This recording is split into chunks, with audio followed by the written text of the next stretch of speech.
नमस्कार, मी गीतांजली हराळ. आज माझ्यासोबत आहे तबल्याच्या साथीला अक्षय मोरे.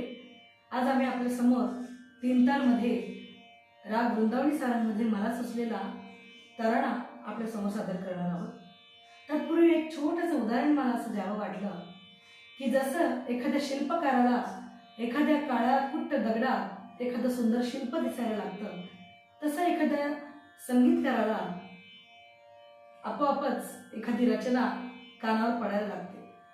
जसं शिल्पकार नको असलेला भाग काढायला लागतो आणि मग सुंदर शिल्प साकार होतं, तसंच काहीसं स्वरशिल्प साकारणाऱ्यांच्याही मनात होत असावं असं मला वाटतं. भर दुपारी 12च्या उन्हात लखलखत्या उन्हात एक छोटासा बाळ आपल्या आईच्या आउट ऑफ कंट्रोल जाऊन अंगणात जाऊन खेळायला लागला, बागडायला लागला, आनंदाने उड्या मारायला लागला. आणि हे दृश्य मी जेव्हा माझ्या डोळ्याने पाहिलं तेव्हा मला राग वृंदावनी सरांची आठवण झाली. तेव्हा त्याचा आनंद कशात व्यक्त करावा मला शब्दच सापडेना. मला निशब्द व्हायला झालं. पु ल देशपांडेंनी म्हटलंच आहे, सुख माणसाला निशब्द करतं. मला खूप बोलायचंय, मला काहीतरी सांगायचंय असं वाटलं की नेमकं निशब्द व्हायला होतं. आणि मग तेव्हाच हा जो मोकेपणा आहे, ही निशब्द भावना आहे, ती मला कुठेतरी मांडावी वाटली.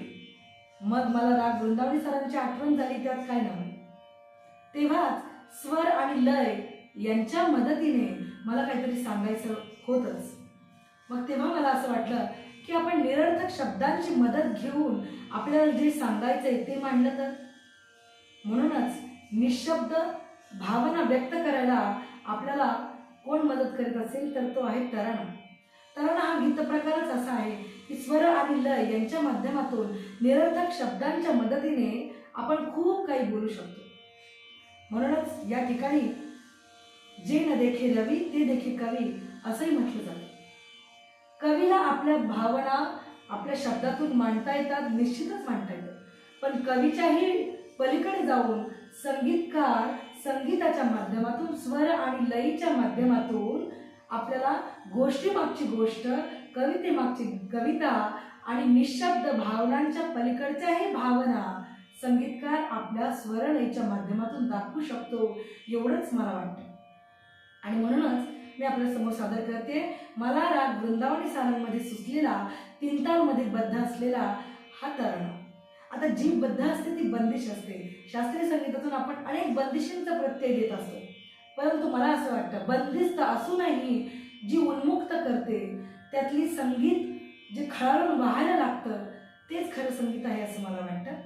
आनंद घेऊया राग वृंदावनी सारंगमधल्या तराण्याचा जो मला सुचलाय. आणि माझ्या सोबत आहे अक्षय मोरे. तुम्हाला हा तराणा ऐकून कसं वाटतं आपला प्रतिसाद नक्की सांगा.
रा